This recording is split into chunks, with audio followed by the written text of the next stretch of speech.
I just had lunch with Jack Blitzer. We were talking about the Axe Pullman account, and we were in a good restaurant because I'm Brett Deckers. In the good restaurant, where we were having a great lunch while we were talking about the Axe Pullman account, there were cloth napkins. And when you have lunch with Brett Deckers and you talk about the Axe Pullman account, you had better not sit him down in front of a fucking paper napkin. Because if you do, you'll be using that paper napkin to wipe your mouth after Brett Deckers makes you suck him off. I talk about myself in the third person a lot because Brett Deckers is bigger than you and me. When I say he and I'm talking about me, Brett Deckers, I capitalize it just like I'm fucking God in the fucking Bible. I never say he if I'm not talking about me, because who the fuck is he if he's not Brett Deckers?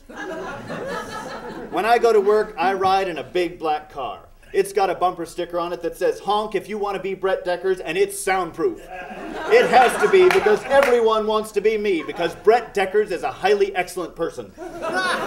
When I turn on the TV and I see little starving kids in Somalia with heads the size of bowling balls and bodies the size of cellular phones, they say to me, "Hey, Brett Deckers, don't send me clothes, don't send me penicillin, don't send me fucking rice. Send me a little piece of your skin so I can paste it to my huge fucking forehead and think about how I can be highly excellent like you." But I don't do it because Brett Deckers doesn't cut off skin for anybody.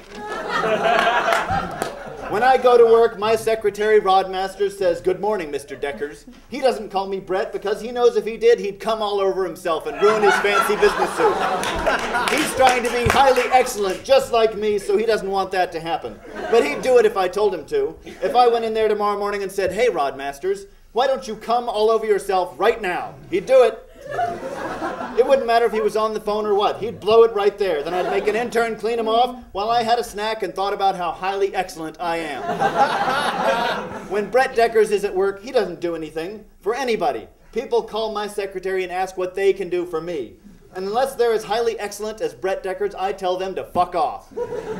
On my nephew's 10th birthday, I called him up long distance just to tell him to fuck off, because what can he do for me? At exactly 12:15 every day, after I get tired of people asking what they can do for me, I take a great big shit. And to me, it's just a big turd, but to you, it's a 16-ounce filet mignon. I can talk about things like my own shit, and you'll still respect me because that's how Brett Deckers wants it to be.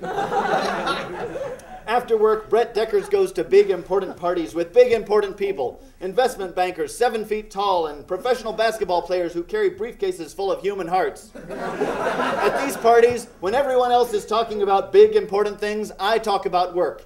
In the middle of a conversation with the president of the Peace Corps, the CEO of NBC, and the Shah of fucking Iran, I say, "Hey, shut the fuck up. Let's talk about what you can do for me, Brett Deckers." At the end of the party, Gloria Steinem comes up to me and says, "Hey, Brett Deckers, isn't your entire world just a macho power fantasy that equates business acumen with sexual prowess?" And I say, "No, gorgeous, and we fuck."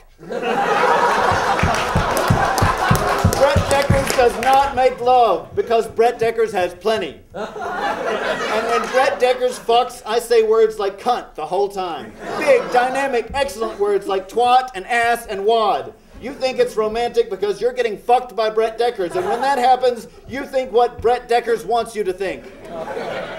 And when you get fucked by Brett Deckers, I don't fuck you in the normal hole. I fuck you in a special hole that only Brett Deckers knows about. It's a highly excellent hole that no one else will ever be able to find on you again. And later, when you are pregnant with Brett Deckers' highly excellent child, you'll try to look back on your life, and all you will remember is my day at work. And when you try to think of the time we met, you'll only be able to remember having had lunch with Jack Blitzer and talking about the Axe Pullman account. And you won't care about your old life, because when you're Brett Deckers, there's no time to be anyone else.